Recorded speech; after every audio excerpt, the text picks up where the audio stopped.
it's definitely the hardest it's been in a very long time. Hardest for who? Oh, I think as a business owner, it's definitely definitely harder. So we talk about the business owners. Is it Yeah. hard for the people behind the chair being employed? You see people, calling themselves an educator or setting something up online or doing a course and inviting all these people along. They can't present. Is that their fault? Probably not. But some of them can't even do hair properly.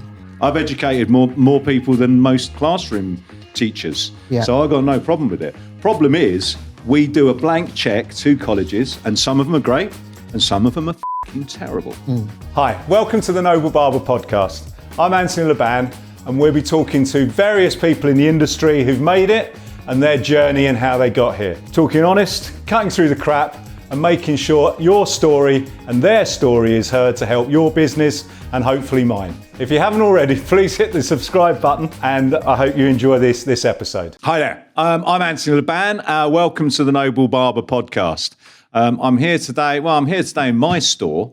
This is the back of one of my walls. I'm here with Dom Lehane from How to Cut It and Phil Collins from Hair Uncut. And we've been wanting to do this for a while because I'm always speaking to people who want to do presenting, want to do podcasting, want to get involved in the other bits of the industry. And I thought, actually, the two of the strongest names I know that work and have worked through. I mean, you are the granddaddy of hair. All right, hair steady on with the granddaddy, all right? But we're newcomers to this, and you set yours up a good while ago.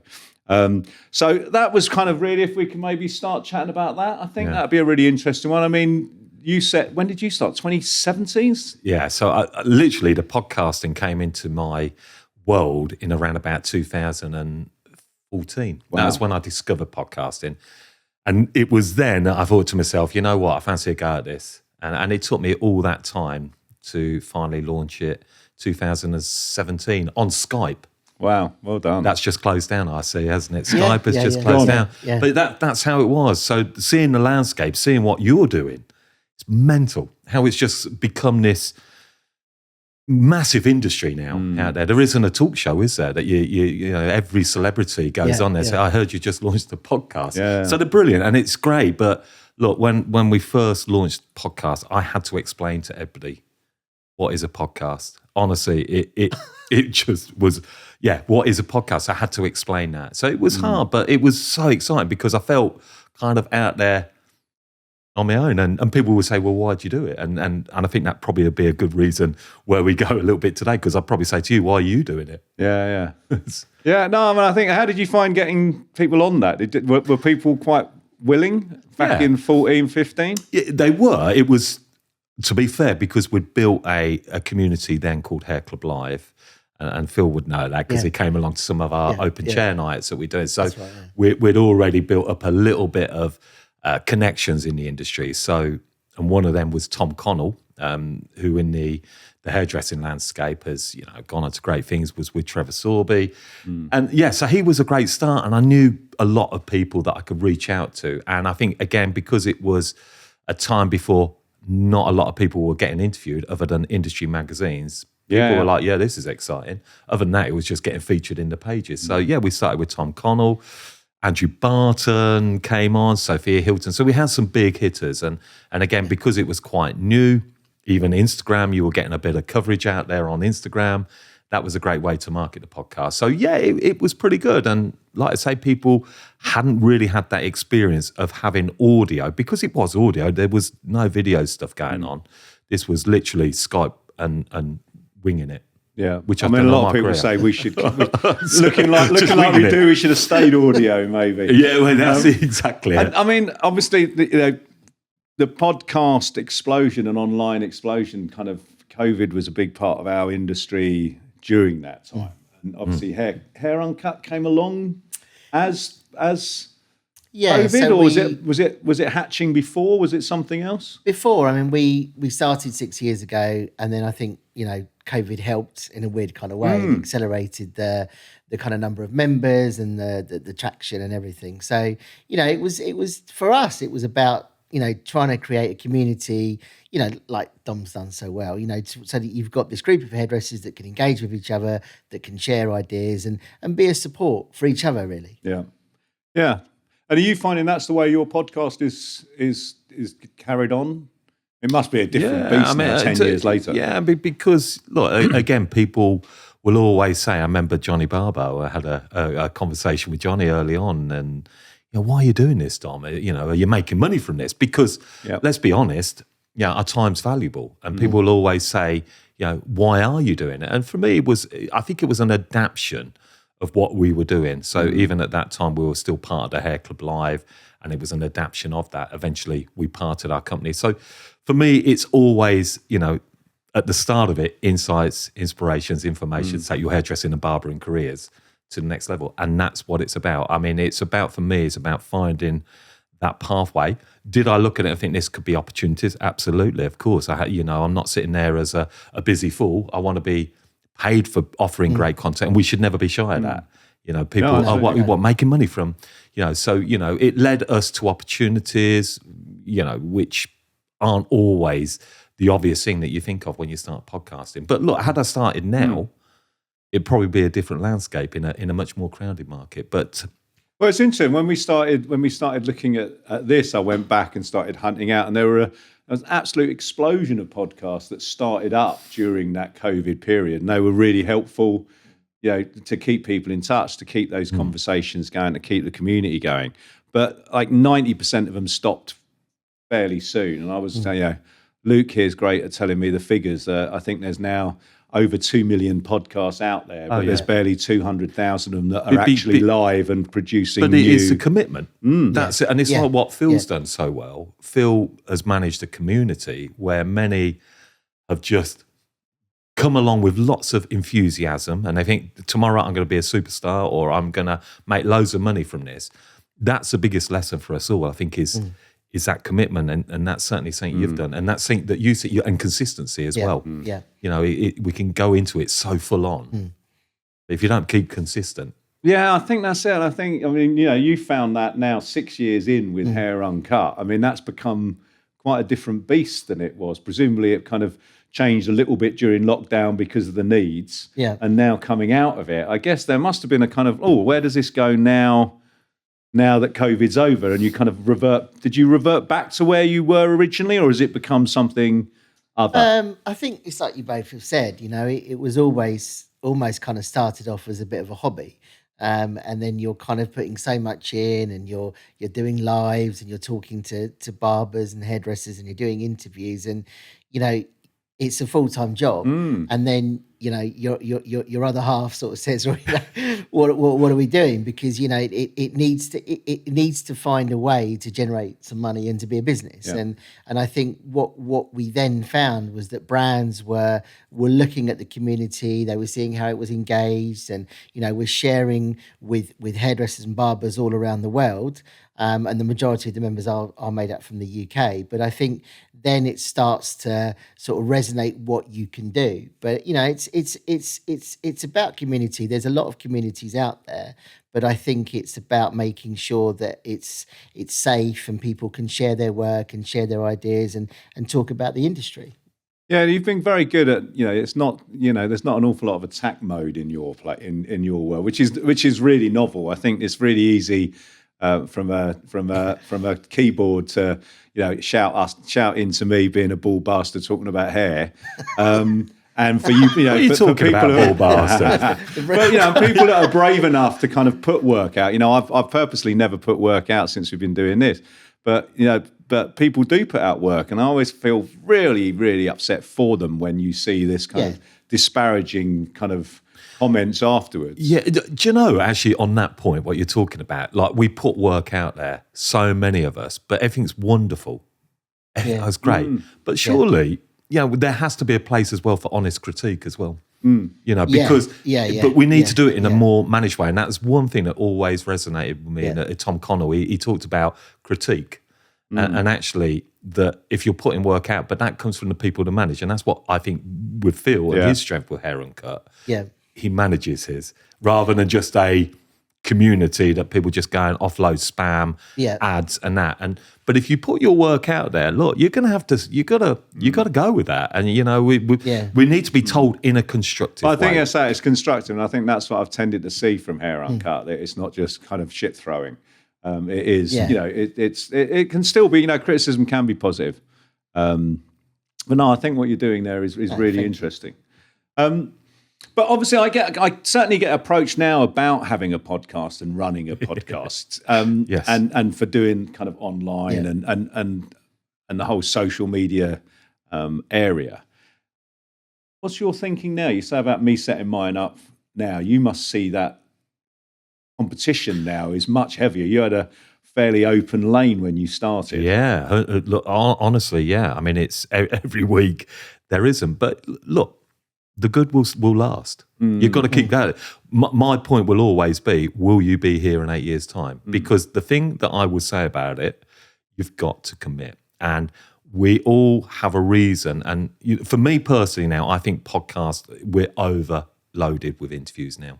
So actually what I like with yours is that there's this more, you've got a uniqueness to what you're doing. But if you're just following everybody for everybody's sake, do we really need more interviews upon? So there has to be something really authentic. I'm going to be pivoting myself. I've got big plans in doing things different. I think rather than just always being on our lane, but health permitting, I will be here for another 8 years as I come up to 8 years of doing it because I love what I do. I love sharing. I like helping people. I like to guide people, whether that's in the barbering industry, whether that's in the hair industry, just people that I regard as hair professionals because that's what we all are. And I think we need that guidance, don't we? So what you're doing, are you actually offering value to people in our industry? And also what I think is really, really nice about what you guys are doing is that the interviews are they're very frank, they're very honest. You both interview amazing people, but everybody's got a story to tell. And I think that your approach and how you two sort of talk to people and how you both support people and show this strong kind of focus on developing people and nurturing people. And, we all love the industry, it's in our blood. We're in an amazing industry, but I think, you two do such a great job at believing in education and believing in bringing the industry forward. And that's what sets what you But what I would apart. say on that, Phil, and I think you're absolutely spot on, and I'd say that about with Anthony and myself, that actually we're not in this because of it being social me. Yeah. I think we're in it because we want to actually give back. And that's what makes people will see through the falseness. People will connect with people that are genuine. We all do. I connect with genuine people. And at the back of my mind is not me. I'm not thinking about, well, I'm going to get this deal, I'm going to be famous here. My mind is actually my listener. I will have, whenever I interview somebody, and there'll be lots of interviews that sometimes I look back on now and I'm, that ain't so good. And, I'm the biggest critic of myself, and there's still things there I see has changed.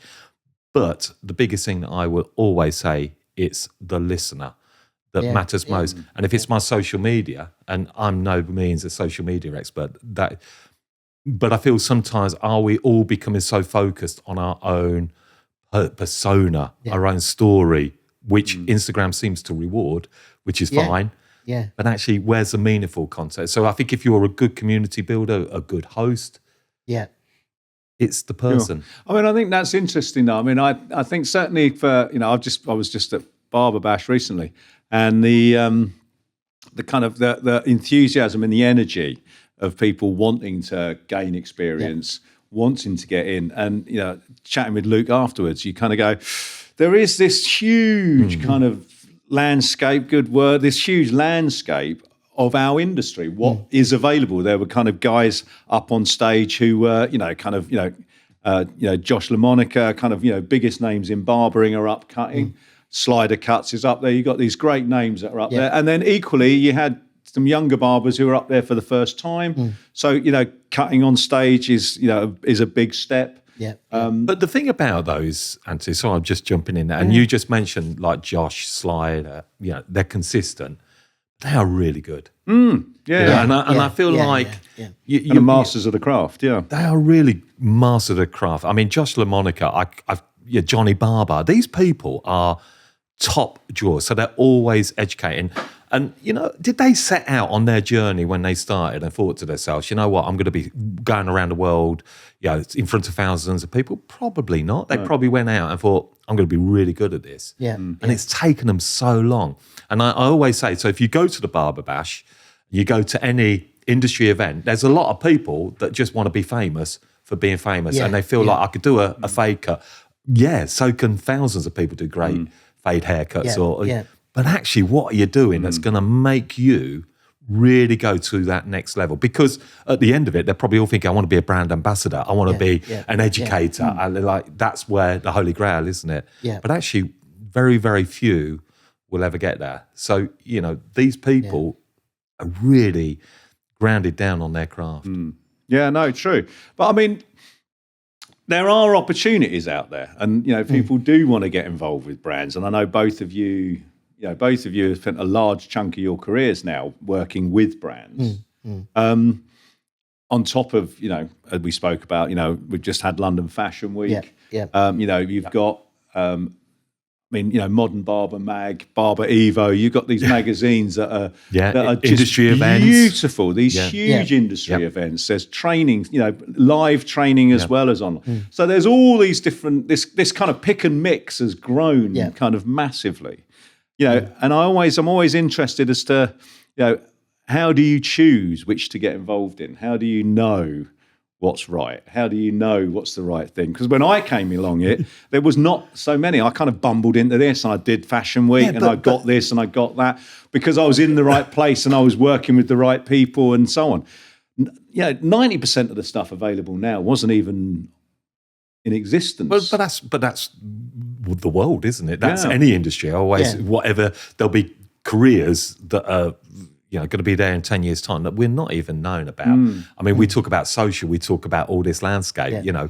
What about the meta landscape? What about this? When you look at Apple Vision now. So I'm pretty sure that this may all look a bit old hat very soon. As we move into the next thing. So things are always changing. You've got to be at the cusp of that and be prepared for that. Yeah, and I think it goes back to what the three of us were saying earlier on about the amount of opportunities that the industry brings, as for barbers and for stylists working in salons, whatever. In London Fashion Week is a prime example. I think, we were working with a particular company that asked us to get some stylists and some barbers to support London Fashion Week. And, we didn't get anything out of that. We didn't get paid for that. But the rewards to those individuals and what it meant to some of those barbers and some of those stylists to be working backstage, that was worth doing. We didn't get a penny for that. But, we had all of these beautiful messages from people going, I can't thank you enough. That's what it's about. It's about empowering people. It doesn't matter whether you've got 200 followers or 2 million. It's not about that. And I think, we could talk all day about the kind of approach that brands take, towards people that haven't necessarily got a large following. I think particularly in barbering, but, they can be amazing at doing a fade, but they may not have 1 million followers. But does that then restrict the opportunities that they may get? Well, without dropping you two in it, it'd be interesting what your experience is with brands. And is there a good, a bad, and the ugly for youngsters trying to get or new barbers wanting to get associated with brands? Who needs who the most? We all need brands. There's no getting away from it. I think brands are brilliant. They keep the industry afloat in lots of ways. We could be very critical of where they're being sold, but we need brands. Brands give us opportunity. Phil will know he worked with a leading brand, and he'll know about the education and the support. So it's a lot more than just a brand ambassador. So you get an opportunity, you get really in with a brand. Yeah, of course, you've got to commit to a brand. But what you can get from that and the support, I think you need that. And I think you need brands. There's not one of those names that you've mentioned haven't got a brand supporting them. So it's a bit like a record label. You could be the greatest musician in the world, wandering around all the pubs, being the best barber out there, but actually you're getting absolutely nowhere. You're not earning any money. We'll get a brand. A brand will support real talent. You'll get hijacked, and I think there's a lot of the micro ones that are maybe saying, look, we'll send you some products, but look, if you want those opportunities, you're going to have to sell your soul a little bit. whether we like that or not. And I would say, for me, I work with a leading brand. We do a lot of work alongside brands, and I've only had positive experiences. At the end of the day, you could say no. Yeah. Yeah, and also I think it's a really good point. But I think that when you kind of flip it, and we sit in certain meetings with marketing brands, and they're talking about MPDs, or they're talking about their campaigns, or they're talking about a shoot, whatever it may be. They need a barber or a hairdresser sitting in that meeting. Because you could be the best marketer, and there's nothing wrong with marketeers, they're amazing, but you could be the best marketer in the world. But when you're talking about a men's shoe, or you're talking about a men's product, you need a barber in that meeting. And we see that a lot, where you sit in a meeting with global brands, there's not a barber or a stylist in that meeting. That's a huge mistake. Maybe there's a career pathway there for somebody to be a consultant for these brands. Yeah. That I think, again, when you talk about career progression in the barbering industry, what is that career progression? We always look at the obvious. You mentioned an educator working for a brand. Why not be a consultant? Who could work and do what Phil said. Present yourself in give yourself a uniqueness. Niche yourself down. I'm the massive fan of niching. Yeah, I mean, we've certainly seen, what Hayden Cassidy's been doing with Dior is phenomenal. I guess not necessarily new to the hairdressing industry, but certainly new to the barbering industry. And has definitely led... it's definitely added cool to that brand. Yeah. I mean, she's just cool, any. Yeah, I mean, which is going. But that association really has made Dior seem cooler. Yeah. And I mean, I think that there is just so many different ways of progression, and the cool, and Hayden as well. I'm sure she has brands absolutely all over her, because they know that they're going to get in front of it. Look at Josh LaMonica. Huge amount of brands. I'm sure. Have you been approached by brands? Yeah, we have done, and we've resisted so far. Why do you resist? Because I think with the podcast we did last year, which was more in that kind of straight interview mode, and if I'm honest, I'd got bored by the end of it. So at the end of last year, I'd kind of felt like we'd had 50 conversations. Yeah. I'd met 50 people. All lovely people. I loved every one of them. But I was like, are we just going to repeat this? Because I think if you go into any industry, 50 stories is 50 stories. I think it stops after that. And so, Luke and I were chatting about maybe making more topic-based and having a little bit of, some conversations are more cordial, others are a bit more kind of combative, where we drill down on a topic. And that's really, that I've really enjoyed. And so I think I'm kind of liking the format. I think if I felt like I wanted to have the freedom to see how we took this. And how I wanted to go with it without a link to a brand that I had to listen to what guests they wanted and what the format was. But it's like we all do, I think. You said to me, you do your podcast. What is all our outcomes for this? So what is, you're giving up your time and it costs, these things don't just come, cheaply. You've got to pay. Why is it you're doing this? Yeah, I think when we started, it was very much about wanting to be the kind of anti-Instagram. I felt there were so many young barbers, and I found it in my stores that people were kind of under the impression that a lot of stuff was there and easy, and were getting disappointed when it wasn't happening and that kind of stuff. Yeah. And I felt actually that I'd talk to these guys because I knew a lot of these guys, and I knew that it hadn't been a smooth road. I know that they had stumbled. I've certainly fallen over. I've had businesses go under. I've messed up. I've got things wrong. I've had to dust myself down. I've had to accept that I was wrong. And everyone I know had the same, but no one, that's not the face you put out on social media. And I just felt as a younger barber coming through, if I was setting up a store now, the kind of pressure was so hard for the expectation. So we set it up then in the beginning, really to kind of debunk some myths. No, I think that's I love that. Love that. I think I'd struggle now to open up a store in the way I opened up mine, and I really do. I have great concerns for youngsters getting in and opening up, and young businesses beginning. And I felt I had the ability to get a resource of people who would come on and talk to me and talk to these guys, and hopefully everyone will come away with a little snippet of knowledge from it. And no one was doing that. There was no one out there. I think initially the idea was it'd get sponsored, and I feel that's probably something that we're probably heading back towards. What would be the issue there if it was sponsored? To be honest with you, in the beginnings, the sponsors the people I was talking to, I just didn't believe in the brand. Yeah, I just didn't feel like that. I don't feel they got it, and I didn't feel it was something that I wanted to make. I felt I wanted, if we were going to do this, and quite quickly discovered that this was something I really liked. Yeah. And it seems like, we do seem to have pulled a community together. And I think we are really kind of in that kind of wheelhouse. But that's also another thing, the community of barbering, the culture of barbering. Actually, I think the hair industry, Phil, was probably we could learn a lot. But it's just so cool. Yeah. Or it has been so cool. And that real explosion of it. So you kind of fit it in there. But I love that reason that you said, anti-Instagram. It was almost like what you're seeing. But you're building now that community. Yeah, which is probably also, the reason. And I think the podcast it's a bit more established in its own right, so I don't feel we'd be pushed around too much by a sponsor, or we'd have to be guidelined too much by a sponsor. I'm an irritating kind of. I don't think I'm a control freak, but I certainly like to be holding the steering wheel. And I think sometimes I felt with us in our early days was the wrong time to have a master.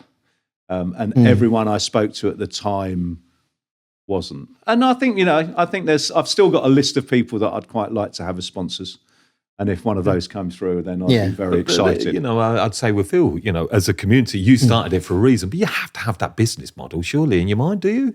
Yeah, I think you do. I mean, I think in an ideal world, you'd like to think that you can give up your free time and you can plough sort of money into it with not wanting maybe to create a business out of it. And that would be lovely. But I think it's at the beginning, it almost kind of feels that that's what it was, because you're creating a community, you want to engage with the hairdresser, you want to stand up and say, look, we work in an amazing industry, you want to champion hairdressers and barbers, and you want to make people feel good. And I think what you've done with the Noble Barber is that you talk about subjects that are very relevant, they're very topical, they're very useful. And as you said, if I'm a young barber and I'm thinking of opening up my own shop, and you listen to some of your podcasts where you've discussed that, and you've discussed, things like P&L, things like staffing, blah, blah, blah, blah, blah, that's so powerful because it's a learning resource for youngsters. And I think we need more of that. We need much more of that because let's face it,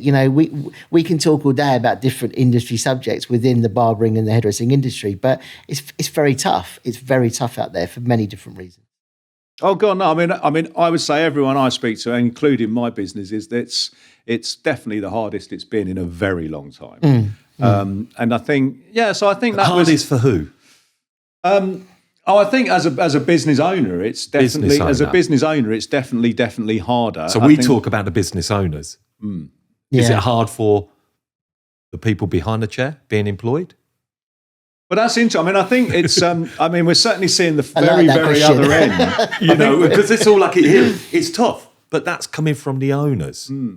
Yeah, but there's a lot of people who don't think it's tough. Well, I think at the other end, a better sign to be employed. At the other end of the scale, you've got these apprentices are struggling to get places. Yeah. So we're top. What we've got is a problem at the top and the bottom, that you've got apprentices that can't find places to work and places to be trained. Is that really the case? Do you think that is now? Well, do you still think? God, no. I think. Is it just that we've got so many salons and barber shops on the high street now that? Again, I'm not saying like back in the day, but there was a lot fewer shops or barber shops. There were a lot fewer hair salons. So therefore, all we're doing is the demand is far greater for apprentices because there's so many more places and jobs to fill. But I don't think that is the case because, I was speaking to Adam from MFed, who was just saying, he had 12 that wanted to sign up, and he spent 3 days ringing round everyone he could think of and couldn't get anyone to take an apprentice on. And so 12 of them he had to turn them down. Why do you think that is, though? Is it cost? Is it the lack of understanding or wanting to educate and bring the youngsters through? I mean, I'm really surprised by that. I think it's expensive. Okay. I think you're finding that barbering is getting a lot more second careers. So you're getting older barbers. You're getting older apprentices. The changing costings makes it difficult.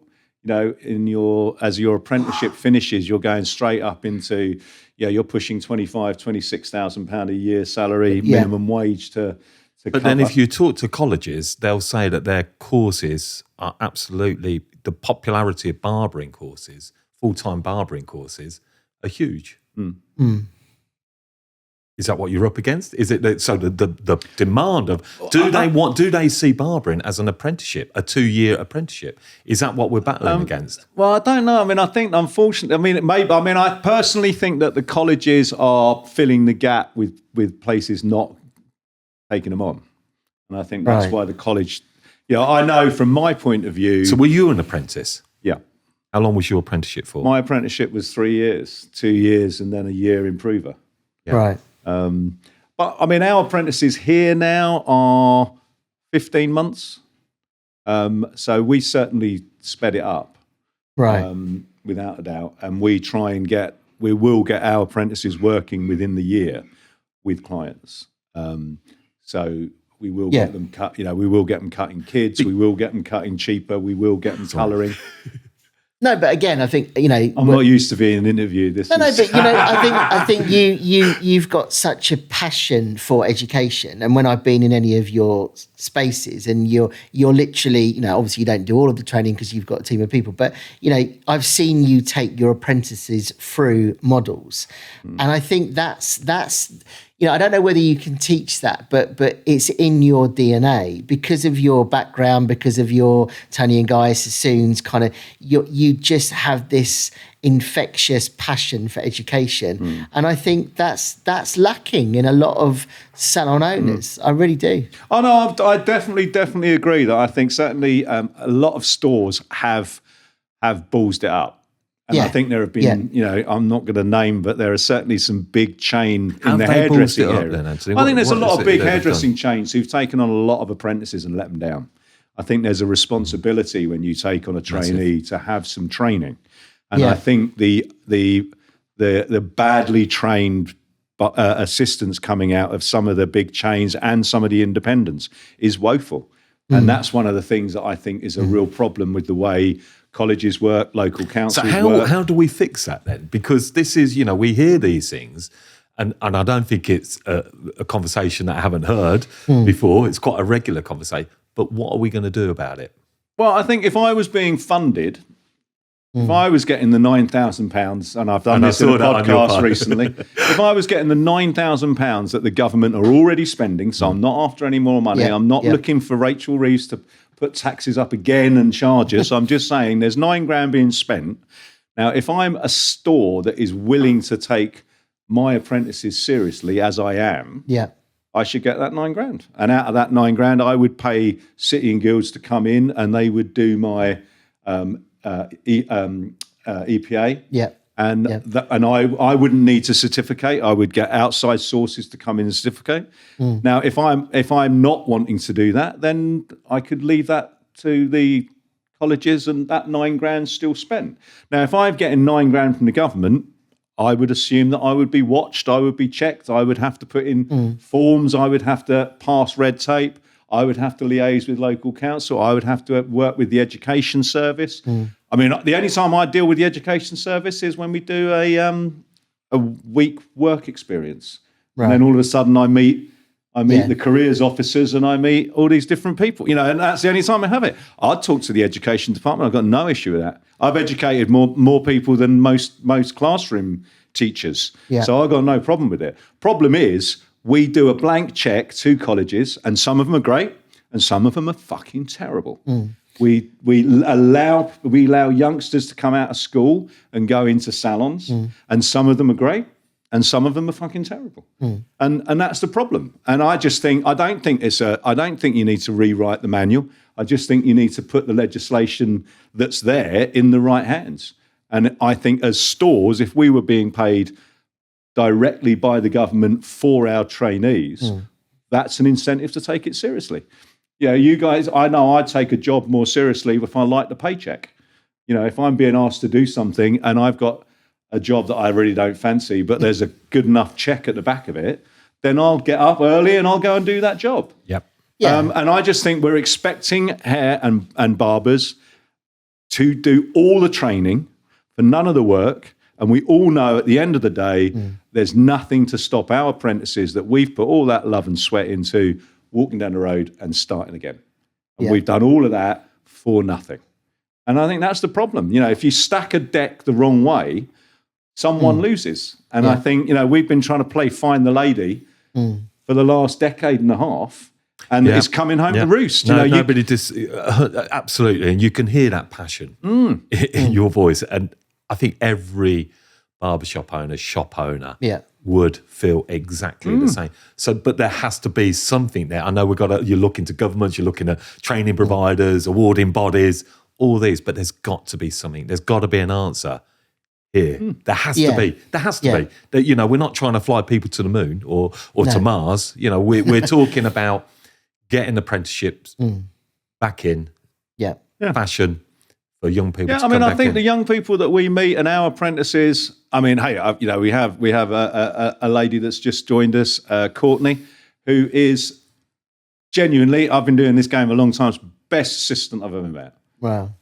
Best assistant I've ever met. I couldn't have met a better employee if I tried. Right. Yeah, we have Ruby, who's just coming to the end of her apprenticeship. Yeah. Phenomenal. What makes them so good? They work with me. No, I think I've said this many times. I think, you know, a life without passion isn't a life, and I think I'm very keen that you get the gist of our industry.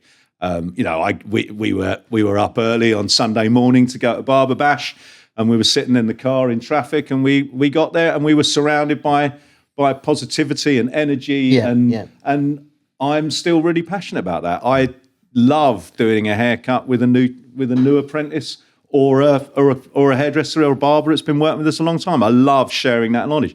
I love seeing other guys around me doing amazing work and me having a nosy what they're up to. So do you get out there and actually get into colleges, schools, wherever these young people are, and share this passion? Obviously, you do it through your podcast and through Instagram, but, you know, listening to you, I mean, you need that platform. We need people unfortunately, like you. I have said this before about colleges. We've not been successful with our local colleges. Have you? Do you? Do you engage? Do you know, it is something I'm actually engaging in now. Because you're... So I'm in you? Northamptonshire. I've been involved with Northampton College, Further Education College. Because I was an employer, so I had a salon. I had at one time I had around about 7 apprentices, and they were good. Look, there's good and bad in. I'm not disagreeing with that and at all. I feel like there's a lot of them. I mean, I would shout out West Sussex College. You know, they have Joe Doward, who is such an ambassador for the industry. Yeah. I just think that there are some people that are very washed up and maybe frustrated by the whole awarding body system, because I think most people will go into the education at colleges with passion and actually want to do well, and they think like they can bring in something, but then they quickly realise that they can't. However, we can maybe, I think, as a voice between people, we're an old guard, you know, we're not sitting here as 20-year-olds, but, you know, I think we're forward thinking enough, I think we're relevant enough to actually know the industry, and to, we have got to be really responsible with that. And I think whether that college is not forward thinking, be more creative. Why rely on a college then? Why not go and get a boozer, book sync out, take your podcast and get in there and talk to them rather than relying? And then... Well, I mean, you come from a Tony and Guy background, so you've gone through the whole training process, and you know the amount of barbers, and big name barbers now that have come through the Tony and Guy training scheme. Yeah, you know, it's Tony, and I come through a more Sassoon's route, but very strong training systems that as an apprentice, when you joined Sassoon's or you joined Tony and Guy, there's a route to the end. There's a kind of you've kind of you've got your start point, you can see the end point, and you can see what's going on in between. Yeah. Why has that gone? You know what I mean? Is Tony and Guy still operating like that? Is that still the way it runs? Yeah, I think they are. I mean, I think I started at Sassoon's, obviously like yourself, and I was lucky enough. My grandparents paid me to do a 10-month diploma course, and then after Sassoon's, I went to Tony and Guy and really probably polished my craft, and working with Anthony Moscolo, who's a legend, which is used very loosely nowadays, is legend kind of terminology. But I think well deserved, though. I think Yeah, absolutely. But I think, it's they had a structure. I think there's so many people within our industry that hold, they almost like they need to thank Tony and Guy or Anthony or whoever, because without the structure, that the belief in education, they wouldn't be where they are today. And I think, Tony and Guy is example of a few that have just given a career to so many people. But I think we've lost sight of what it needs to be a really strong barber or a really strong hairdresser. And I think, the life skills that we all were taught, and it's not just about doing hair, it's not just about fade, or it's not just about, but we all communicate. You guys are brilliant presenters. You guys stand up, you deliver, Dom, you do all these events with Weller and all these companies, but it's such a skill. And now I think that's lost. You see people, calling themselves an educator or setting something up online or doing a course and inviting all these people along. They can't present. Is that their fault? You know what? Probably not. But I just think it's a wash with people that like to think they're an educator, or they like to think they're an influencer. But in the reality, some of them can't even do hair properly. You have a following, and that's where brands, I think, can also have a negative effect, because there are brands out there categorically at the moment that partner with people due to the number of followers they have. It's not about whether or not they can do beautiful hair or a beautiful fade. That's not right, surely. No, agreed. I think there'll be a lot of smaller brands who don't have the marketing budget. Yeah. I think the bigger brands, they can be a lot more picky and choosy. That again. Working for big brands, they have to pick, and they will treat people right. It won't be, go and just share our product. They're proper ambassadors. They're proper part of that. Smaller brands will do that, and they will hijack them. Because it's cheap marketing. Yeah, and exactly. Let's be totally honest. And I think there's a lot of different mixed messages. If an industry expert walks into Boots and talks about mass brands and how amazing they are, and they're the same as products that you buy in a salon, and colours the same, that's bollocks. It's absolute bollocks. Don't care what anybody says. But I think I might know who you're talking about. Yeah, there. I think so. It's in Take That. But there's people that watch that why would you say that? Why would you say that? Because that's not right. Because you're it's their own getting paid agenda. a lot of money. It's their own agenda. Yeah, but that's mixed messages. You either for the have to know who industry. you are, Phil. I guess if you're going to be either consumer, if you're consumer facing as an ambassador, that's fine. Absolutely. And you need your consumer facing industry names, because that helps our industry. Yeah. But if you're trying to do industry and consumer, then I think the two clash. So I think you've either got to be industry or consumer. 100%. But I was in a salon the other day, and one of the apprentices, she was like third year, nearly qualifying. She did a beautiful, beautiful graduated bob on a mannequin, and she'd failed her maths because she didn't understand. It was about fractions. I mean, to be honest, I didn't even understand the question. But this person could cut hair. It was absolutely beautiful. But it was like, oh no, tick, not a tick across. You failed because of your fractions. Surely there needs to be a little bit more kind of, more of a structure that works for everybody. We all learn in different ways, and I think that's more apparent now than ever. And I just think that there's a lot of mixed messages coming from education in terms of educating barbers, educating stylists in salons, and what the career path is, I think. Yeah, I mean, I think that's the problem, is that the career path is so wide. I think that before you've even got to enjoy the moment, you're having to make choices about what and where and how.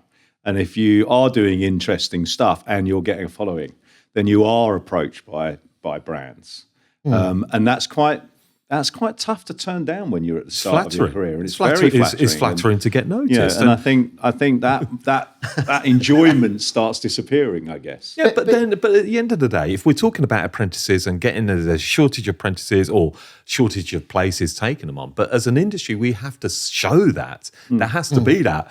There has to be opportunities for people to think, I want to do that. That's not bad. That's not a bad thing. Oh, no, I think it's fantastic. If someone's going to get a load of free products, but I think brands have to be, because ultimately that's what it's going to be. Most are not going to become rich unless you become a key ambassador Yeah. for a big brand, and Yeah. I'm talking global. You're not going to make much money. No. And that's fine. But if you get some free products and exposure and a little bit of a different pathway or a sidestep to always being behind chair. I know, you know, being behind the chair can be quite mundane 7 days a week, all day long. It drains your head. It drains. So I think sometimes to keep it fresh or keep it relevant, we need just some little other things. And if it means you're creating some content for a brand, and then that maybe just keeps us a bit more connected and engaged in what we're doing. Makes us, like you're doing with your podcast, Anthony, like you do with your community, like I do with my podcast. It's just having those other little things keeps it interesting. Well, I think, I see that there's a lot of action groups starting to appear in the hair industry. Certainly, as I hear there's a March for Freedom on the 17th of March on Parliament Square, which is the voices coming together, I think. I've spoken to what's going to be Skills England about the apprentices, and I'm hoping that we can make some changes there. We've had good conversations with a bunch of barbers, jumped on a call with iFate to see if we can start some conversations. And I think there's definitely an understanding amongst what's going to now be Skills England that there needs to be some changes. I just think that as an industry, we need to have something that sorts the wheat from the chaff and makes if you're going to take on apprentices, we should be applauded for it, because it is a commitment. And I think the reward needs to come into the store as well as to the apprentice. I love passing on information, and I will stop and give any information. I will try and help. I will always go, and I have a great passion for it. I am still behind the chair a lot, you need that and I love financial it. support. But there needs to be a financial reward for it, because you find me a company that does it for nothing. Everyone's doing it for something. And from my point of view, I just feel that our people come to work and they work really hard, and we need to reward them. But as an owner and as a company, we're still coming to work and we need to be rewarded. And I'm a business owner, but hey, I don't know when I stop becoming a worker. How much time do you have to give up for your training, you personally? So actually, where you come away from the chair, and do you have like a training day? Yeah, mine turns out to be about evening? a day a week, but I split that over 4 2-hour shifts. So that's expensive time. That's a day. That's a day with me. So so that's a biggie. And then this takes up. This takes up time. So you do have to split yourself. Yeah. And I'm quite game for that. And I think when I believe in something, as I do with this, I'm very game to be involved. And certainly now, as I am with apprentices and how I'm finding myself getting more involved and into that aspect of it. I think that, but at my soul, I'm a business owner. And as a business owner, I'm very aware we need to be rewarded. And I think at the moment, of course, I think business owners have a really tough time. We're trying to make sure that self-employed people can work safely, that the government aren't going to come and take us away, that's not going, that we're trying to keep chair renters happy and safe, and so they want to stay with us, and that's not easy. And then you're trying to pay your overhead. People? So, because again, it comes back to this self-employed, and I'm not going down there. It's good and bad in whatever way. Yeah, absolutely. But not years ago, you would probably work in a barber shop, and you would work through the years.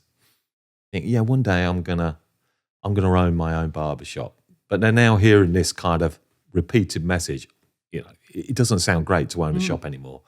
So are we just encouraging them then to go self-employed? Because they would have been traditionally more people that would want to. Why would you want to open a business now when I hear so much of this noise? Yeah. I wouldn't. No. Yeah. No, I agree. So I'm going to be I'm going to work for myself. I think if you're saying I want to be my own brand. But if you're saying it will caterpillar in that respect. But what we have to is be careful with the messaging. Well, I think but the only way I see it going, if it continues down this road, is it's fine that I'm just going to chair rent, but eventually it's just not going to be worth business owners to pay the overhead to have this building filled with chair renters. So you're then going to see a birth of studios, and so you'll see some of these guys working for themselves out of a studio, and then they'll mate join them, and then all of a sudden they become business owners. Exactly. So, the whole thing rolls around. I mean, my view is that really that things can be changed. But I really believe it starts with education. I think it starts with our apprentices. It comes back to bringing in a passion from owners that they own their stores for a reason. And I don't own my stores. I know if I was self-employed and I was doing other jobs and I was doing other things, I'd make a living. And there have certainly been times owning stores where I've had months where I'm looking at it going, yeah, I'm going to have to wait a few weeks for my wages so that wages go out on time. Do you make a good living? Yeah. But, that's something that needs to be applauded. Because, again, we don't talk about the money, do we? There are certainly times with business ownership that I've kind of thought, why am I doing this? There has got to be an easier way. Yeah. Because, you do as a business owner, and you see it in so many, not just our industry, but, business owner comes last. And I think certainly when you're growing a business, and from my company's viewpoint, where we're growing talent, we're wanting people to be the best they can be. That's I see my job as an owner is to improve people's worlds, and that's what a legacy that is. And that's really important. I love that we've got hairdressers out there and barbers out there that I've trained and have a really good mindset because they work with me. And I really like that. I like the approach we take as a company, and that's what keeps me going. But I don't think it's probably the easiest way to make a living, if I'm really honest. No, but it's okay to talk because it's tough out there. It's tough. Do you make a decent living? Yeah. Oh no, and it's definitely better than work. Because if you don't, we need to get out. No. If it's not right, you can't just be doing a business for the sake of everybody. You go into business to make money. Oh God, yeah. Yeah. No, and that's okay. And there's no problem with that at all, of course. And we make sure our staff are rewarded for their work, and I think all of that's really important. We all do it for the dollar. There's no reason we're not. I think we'd all pay our staff huge amounts of money, really. But you could do your mindset. I think the mindset and why you do it is a different. Is not. I don't think that my monthly wage is my motivator anymore. No. My monthly wage is coming in, and that's what I earn. Yeah, and that's that. I think I'm, now my kids have left university and I'm an old git. So, my ambitions don't come from a financial point of view. They're coming much more for what have I done 40 years in this industry. So being a barber salon owner, a barbershop owner has set you up pretty good now in your life. Oh God, I would, every time I speak to anyone about coming into it, I would say absolutely 100%. That's good then, isn't it? It definitely beats working for a living. It's really lovely. Yeah. I enjoy it. And there's not been a point where I felt seriously about giving it up. No. I've met people, and I've got a guy that's joined us recently who gave it up, and he knew it wasn't right for him. He's thoroughly loving getting back into the industry and finding himself working with hair again. So no, it's definitely a good thing. What I'm more concerned about is, like I say, my big concern is about young people setting up barbershops, new business owners, that they're not being led down a garden path. My first lease I signed was atrocious. I'm always happy if people are setting up businesses for them to reach out and talk to me. And many do, which is amazing. And with youngsters trying to get in, I would get more or less every day half a dozen messages from guys that opens with, I really want to get into barbering. Have you got any advice how to? Yeah. So there's a great role out there. I really love it. And I think that's probably why I'm doing this, I think, at the moment. And very good you are too. And I think that comes through, doesn't it, Phil? I think your passion for what you believe and stand for is so authentic. It's wonderful. But that needs to be on a massive level. Your voice and what you can now bring together, it could be really powerful for the barbering industry from an apprentice's point of view, because that's where your passion really lies. You can hear that. Yeah. Oh, good. I'm glad I got some jobs to do for the rest of the year. I think that definitely feels like the right time to finish this part one of the episode on that bombshell. I guess the one message that knocks around my head from the end of that is, we spoke about brand ambassadors and people working with brands. It'd be really interesting for colleges to start having ambassadors. And I think that would be a really exciting place that if you're looking at a college that, Hayden Cassidy is involved in, or Johnny Barber's involved in, or I'm involved in, and there are those big names that are there by association. That gives it credibility. If nothing else, at the point where your ambassador turns around and goes, "This is a shit college, I'm leaving," and walks away. Yeah, that is a very big. I like that. Scar to leave behind. So, sorry, that was a bit loud. Sorry, Luke. Is that your clapperboard? That feels like the end. Thank you. There. on that big loud bang. Thank you very much. Really appreciate it. We've been the Noble Barber. See you again soon. Welcome to the Noble Barber podcast. We're always looking for interesting people and interesting stories. If you know someone or you are someone with a great story that you want to share, get in touch and come join me on the sofa. Thanks very much for listening. I hope you've enjoyed the episode, and we'll see you next time.